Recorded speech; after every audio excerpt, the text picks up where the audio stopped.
मैं हूं पवन कुमार गढ़कर और मैं लेकर आ चुका हूं 8th वीडियो ऑफ चैप्टर 2.2 जो कि है कैपेसिटर और कैपेसिटेंस पे। तो आज हम पढ़ने वाले हैं पोलराइजेशन। हमने पिछली वीडियो में डाइलेक्ट्रिक्स कंप्लीट कर चुका था और अब हम पोलराइजेशन पे आ चुके हैं। तो पोलराइजेशन पे बेसिकली हमें उसकी आज हम डेफिनेशन देखने वाले हैं, ठीक है। तो चलिए स्टार्ट करते हैं फर्स्ट पॉइंट से। द डाइलेक्ट्रिक मतलब पोलर और नॉन पोलर दोनों dielectrics build a net dipole moment when there is a net electric field. जब भी नेट इलेक्ट्रिक फील्ड डाइलेक्ट्रिक में रहती है तो पोलराइजेशन होता है, ये हम जानते हैं। पोलराइजेशन का दूसरा नाम होता है नेट डाइपोल मोमेंट, ठीक है। चलिए हम डायग्राम के थ्रू समझते हैं। और एक और चीज़, डाइपोल मोमेंट पर यूनिट जो होता है उसको बोलते हैं polarisation per unit volume. Dipole moment per unit volume को हम पोलराइजेशन बोलते हैं और इसको हम पी से डिनोट करते हैं पोलराइजेशन को। और polarisation dielectric is equals to two charges surface with induce surface charge density. Example है minus sigma P and sigma P, ठीक है। अब हम डायग्राम के थ्रू समझेंगे। यहाँ से मैं आपको ये सारी चीज़ें अभी समझाऊंगा। पहले आपको डायग्राम के थ्रू ये समझा देता हूँ कि नेट डाइपोल मोमेंट कैसे बनेगा। सपोज ये इंड्यूस्ड हो गया, ठीक है। जैसे इलेक्ट्रिक फील्ड आया, इसमें पोलराइजेशन हुआ, तो यहाँ पे क्या होगा, दो सरफेस चार्ज डेंसिटी मतलब एक पूरी ये डाइलेक्ट्रिक है। इसमें हमने क्या, ये वाला पॉइंट क्या बोल रहा है, polarise dielectric is equals to two charge surfaces with induce surface charge density. मतलब कि यहाँ पे प्लस है, यहाँ पे माइनस है, तो ये छोटे छोटे इलेक्ट्रिक फील्ड बनाएगा जिसकी वजह से यहाँ एक ईपी बनेगा, इलेक्ट्रिक फील्ड पोलराइज्ड वाला बनेगा, ठीक है, जो कि इसके अपोजिट होगा, जिसकी वजह से यहाँ एक सरफेस बनेगा, यहाँ एक सरफेस बनेगा, जिसके ऊपर surface charge density sigma P होगा और इधर अपोजिट होगा माइनस सिग्मा पी, है ना। तो ये चीज़ है, ठीक है। और अगर हम इसके नेट सरफेस चार्ज डेंसिटी की बात करें, नेट डाइपोल मोमेंट की बात करें, तो ये छोटे छोटे डाइपोल ही तो है ना। तो पोलराइजेशन क्या होता है, पोलराइजेशन होता है नेट डाइपोल मोमेंट, मतलब dipole moment per unit volume. एक वॉल्यूम में, एक पर यूनिट वॉल्यूम में कितना डाइपोल मोमेंट है वो पोलराइजेशन कहलाता है। जितना ज़्यादा डाइपोल मोमेंट होगा, है ना, उतना ज़्यादा क्या होगा, पोलराइजेशन। मतलब जितने ज़्यादा अपोजिट चार्ज पास में होंगे उतना ज़्यादा पोलराइजेशन होगा, ठीक है। A polarised dielectric is equals to two charge surfaces induce surface charge density. ये आपको आई होप समझ में आ चुका होगा, जो अभी मैंने आपको समझाया वही चीज़ बता रहा है, ठीक है। तो चलिए हमने पोलराइजेशन का बेसिक मतलब समझा। अब हम एक और रिलेशन देखते हैं जो कि कहता है P is directly proportional to E। मतलब जितना ज़्यादा ये इलेक्ट्रिक फील्ड होगा ना, E नॉट, उतना ज़्यादा P होगा, ठीक है, मतलब पोलराइजेशन होगा। क्योंकि अभी हमने देखा P डिनोट करता है पोलराइजेशन को, इसलिए मैं ऐसा लिखा, ठीक है। अगर हम प्रोपोर्शनैलिटी की साइन हटाएं तो ये होगा एप्सिलॉन नॉट फाई, ये जो एक नया टर्म है फाई, और यहाँ पे E एज इट इज़, ठीक है। इसको हम बोलते हैं इलेक्ट्रिक ससेप्टिबिलिटी,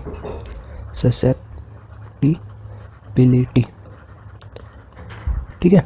ये होता है इलेक्ट्रिक ससेप्टिबिलिटी। तो ये चीज़ होता है, ये फाई होता है और ये कुछ इस तरह बनता है, ठीक है। आई होप आपको समझ में आ चुका होगा। और ये चीज़ होती क्या है, बेसिकली ये होता है कि कितना सेंसिटिव है ये जो मटेरियल, डाइलेक्ट्रिक मटेरियल है ना। अगर ये वाटर होता तो एक मटेरियल है, ये HCl होता तो एक मटेरियल है, ठीक है, ये अलग अलग मटेरियल है। तो बेसिकली ये बताता है ससेप्टिबिलिटी कि कितना सेंसिटिव है इलेक्ट्रिक फील्ड के प्रति। मतलब इलेक्ट्रिक फील्ड अगर इसके थ्रू पास की जाए तो ये कितना ज़्यादा पोलराइजेशन करेगा, वो बताता है ससेप्टिबिलिटी, ठीक है। तो मतलब polarisation is directly proportional to susceptibility, ये भी हम बोल सकते हैं। तो चलिए आगे बढ़ते हैं और नए टर्म्स इंट्रोड्यूस करवाते हैं, ठीक है। तो हम सबसे पहले बात करेंगे डाइलेक्ट्रिक कांस्टेंट की, जो कि नया टर्म है, और इलेक्ट्रिक ससेप्टिबिलिटी जो कि हमने अभी अभी पढ़ा उसके बारे में भी। तो सबसे पहले मैं क्या करूँगा, ये E नॉट जो एक्सटर्नल इलेक्ट्रिक फील्ड है उसको, और ये जो छोटे छोटे इलेक्ट्रिक फील्ड बनेगी उससे नेट इलेक्ट्रिक फील्ड जो जनरेट होगी वो EP कहलाएगी वो। तो पहले मैं एक रिलेशन जानता था, E is equals to E not minus EP होता है ना। तो यहाँ से मैं EP की वैल्यू ढूंढता हूँ। EP क्या होगा, यहाँ से अगर मैं देखूँ तो EP क्या होगा, सबसे पहले ये वाला जो होगा इसको हम बोलेंगे रिड्यूस्ड इलेक्ट्रिक फील्ड, ठीक है। ऐसा क्यों बोल रहा है, क्योंकि ये रिड्यूस हो रहा है, मतलब ये जो है वो सबसे ज़्यादा है, उससे कम ये है, मतलब ये रिड्यूस हो गया इलेक्ट्रिक फील्ड, इसलिए हम इसको रिड्यूस इलेक्ट्रिक फील्ड बोलते हैं। और अगर हम EP की वैल्यू देखें तो EP की वैल्यू क्या होगी, वो होगी sigma P upon epsilon not. जैसा कि हमने देखा था इसके अंदर जो भी इलेक्ट्रिक फील्ड बनती है उसके लिए हमने एक एक्सप्रेशन हमने डिराइव करवाया था कि E is equals to sigma by epsilon not होता है ना। तो यहाँ पर हम पॉजिटिव की बात कर रहे हैं, तो यहाँ पर हम लेंगे sigma P upon epsilon not, ठीक है। तो इस चीज़ को मैं ऐसे लिख सकता हूँ, E is equals to 1 upon epsilon not और सिग्मा P, ठीक है। तो 1 अपॉन एप्सिलॉन नॉट तो जैसा का वैसा रहेगा, और सिग्मा P की जगह मैं लिख सकता हूँ QP अपॉन A, ठीक है। ऐसा मैं क्यों लिख रहा हूँ, क्योंकि मैं जानता हूँ कि sigma is equals to Q upon A होता है, क्योंकि ये सिग्मा मतलब क्या है, charge density, area charge density है ना, एरियल चार्ज डेंसिटी मतलब A, Q sigma A is equal to Q, ये रिलेशन आप जानते होंगे, तो वहीं से ये चीज़ आई है, ठीक है। क्यू पी मतलब ये, क्योंकि सिग्मा पी है इसलिए मैंने क्यू पी लिखा, ठीक है। आई होप आपको अंडरस्टैंड हो गया होगा। अब ये चीज़ यहाँ तक आ चुकी है, एप्सिलॉन नॉट ए और ऊपर है क्यू पी। अब देखो एक चीज़ मैं जानता हूँ कि P is equal to dipole moment, अभी आपने पढ़ा डायपोल मोमेंट अपॉन क्या होता है, वॉल्यूम, है ना। अच्छा, अब डायपोल मोमेंट, एक चीज़ और जानता हूँ कि डायपोल मोमेंट क्या होता है। डायपोल मोमेंट होता है चार्ज इनटू डिस्प्लेसमेंट। डिस्प्लेसमेंट को अगर मैं ए से डिनोट करूँ और वॉल्यूम तो वी से होगा, तो मैं अगर क्यू और ए को नीचे ले जाऊँ तो ये हो जाएगा वी अपॉन ए, मतलब वॉल्यूम में एक डायमेंशन मतलब कोई भी एरिया, ये डिस्टेंस है तो डिस्टेंस डिवाइड हो रहा है तो ये हो जाएगा एरिया बन जाएगा, और ये क्यू। तो यहाँ पर अगर मैं क्यू, हाँ P is equal to Q P था और एप्सिलॉन नॉट था और एरिया था, तो मैं ये चीज़ को क्यू पी अपॉन ए को मैं ये चीज़ लिख रहा हूँ, है ना, मतलब पी लिख रहा हूँ, तो मैं ऐसा लिख सकता हूँ पी अपॉन एप्सिलॉन नॉट। तो ये रिलेशन मेरे पास नया आ गया, इसको मेरे को याद करना है, ये बहुत इंपॉर्टेंट है, ठीक है। ये मेरे पास, मैं इसको फर्स्ट दे देता हूँ, ये मुझे याद करना है, ठीक है। अब अपने पास ये चीज़ आ गई, ये एक रिलेशन है, अपने को ये याद रखना है क्योंकि अपने को डिराइव करना है आगे, ठीक है। अब अपन इस पहले ही चीज़ की बात करते हैं, डाइलेक्ट्रिक कांस्टेंट। डाइलेक्ट्रिक कांस्टेंट के से डिनोट किया जाता है और ये होता क्या है, ई नॉट अपॉन ई, मतलब कि ई नॉट अभी हमने देखा था क्या होता है ये, मतलब कि ये जो एक्सटर्नल फील्ड है उसको ई नॉट बोल रहा हूँ, तो वो अपॉन जो नेट इलेक्ट्रिक फील्ड होती है ना उसको ई से डिनोट करता हूँ। तो जो एक्सटर्नल फील्ड है अपॉन नेट इलेक्ट्रिक फील्ड, इसको, इसका जो रेशियो होगा वो होगा के, मतलब डाइलेक्ट्रिक कांस्टेंट। और ये वेराई करता है, मतलब कि अगर मैं यहाँ वाटर लेता हूँ तो वाटर का अलग होगा डाइलेक्ट्रिक कांस्टेंट, अगर मैं यहाँ एयर लेता हूँ तो एयर का अलग होगा, अगर मैं यहाँ HCl लेता हूँ तो अलग होगा, अगर मैं यहाँ H2 लेता हूँ तो अलग होगा, यहाँ मैं O2 लेता हूँ तो अलग होगा। हर चीज़ का मतलब हर मीडियम का अलग अलग डाइलेक्ट्रिक कांस्टेंट होता है, ठीक है। आई होप आपको ये चीज़, ये पूरा टर्म समझ में आ गया।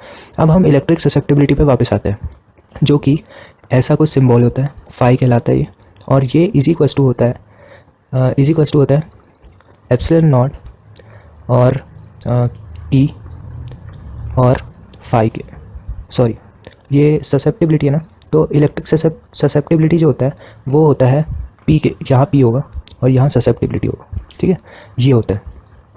तो यहाँ से आया ये polarisation is equal to epsilon not, वो जो हम जानते हैं परमेबिलिटी वो, और E is equal to electric field, और ये ससेप्टिबिलिटी। ये ससेप्टिबिलिटी होता क्या है, ससेप्टिबिलिटी सेंसिटिविटी बताती है, sensitivity of any material towards electric field, ठीक है, समझ गया। मतलब कि कितना सेंसिटिव है इलेक्ट्रिक फील्ड के टुवर्ड्स एक मटेरियल, मतलब कि अगर मैं इलेक्ट्रिक फील्ड पास कर रहा हूँ तो कितना ज़्यादा जल्दी वो पोलराइज्ड हो जाता है और कितना ज़्यादा पोलराइजेशन होता है उसमें। अगर ज़्यादा पोलराइजेशन हुआ मतलब कि इसकी ससेप्टिबिलिटी उस मटेरियल की ज़्यादा है, अगर कम पोलराइजेशन हुआ मतलब कि कम ससेप्टिबिलिटी वाला मटेरियल, ठीक है। आई होप आपको ये भी चीज़, ये टर्म भी समझ में आ गई होगी। ये फाई ऐसा कुछ बनता है, ठीक है, ये आप एक दो बार डेरिवेशन करोगे तो आपको ये याद हो जाएगा। चलो अब आगे चलते हैं, हम देखते हैं रिलेशन बिटवीन इलेक्ट्रिक ससेप्टिबिलिटी और डाइलेक्ट्रिक कांस्टेंट जो कि के है, और इलेक्ट्रिक ससेप्टिबिलिटी ये है, ठीक है। इसमें हम रिलेशन देखने वाले हैं, तो चलिए स्टार्ट करते हैं। ई इज इक्वल टू क्या होता है, E not minus E P, ठीक है। अब यहाँ पे मैं E is equal to E not minus E P की जगह मैं लिख रहा हूँ पी बाय एप्सिलॉन नॉट, क्योंकि मैंने अभी डिराइव किया था, ये आपको बोला भी था याद रखने के लिए, बहुत इंपॉर्टेंट है ये चीज़ यूज़ होती है, ठीक है, ये आपको याद रखना है, ये होता है, ठीक है। अब उसके बाद E is equal to E not, P की जगह मैं क्या लिखूँगा, यहाँ सॉरी माइनस है, पी की जगह मैं लिखूँगा एप्सिलॉन नॉट फाई, मतलब इलेक्ट्रिक ससेप्टिबिलिटी, और यहाँ पे ई, क्योंकि मैंने अभी एक और रिलेशन देखा था, P is equal to epsilon not phi E होता है, ठीक है, ये भी एक रिलेशन है, ये भी मतलब अभी अपन ने डिराइव किया था। तो अगर मैं ई इधर ला लूँ तो ये हो जाएगा epsilon not phi E, oh sorry यहाँ पे अपॉन में एप्सिलॉन नॉट भी था तो ये इससे कट जाएगा, मतलब ये इधर नहीं रहेगा और यहाँ पे ई नॉट बचेगा। तो ई नॉट इज इक्वल टू क्या होगा, अगर मैं ई कॉमन ले लूँ तो ये 1 प्लस 5, ठीक है। तो यहाँ पे क्या बचा, ई नॉट अपॉन ई कर दिया is equal to 1 plus psi, इसको सी बोलते हैं, मतलब CHI, ठीक है, ये होता है बेसिकली ये टर्म, वो मुझसे बोला नहीं जा रहा। और ये ई नॉट अपॉन ई क्या होता है, अभी अपने देखा था के होता है इलेक्ट्रिक डाइलेक्ट्रिक कांस्टेंट है ना, तो k is equals to 1 plus chi, ये हो गया। ठीक है, तो ये रिलेशन आ गया हमारे पास। ठीक है, ये इंपॉर्टेंट है, ये आपको याद रखना है क्योंकि एग्जाम में ये चीज़ बहुत आती है और ये डिराइव करने के लिए भी आ सकता है, इसलिए आपको डेरिवेशन भी करके देखना पड़ेगा 4-5 बार। तो चलिए आज की वीडियो इतनी, और 9th वीडियो देखने के लिए आप डिस्क्रिप्शन में लिंक प्रोवाइडेड है, वहाँ जाकर देख सकते हो। Thank you.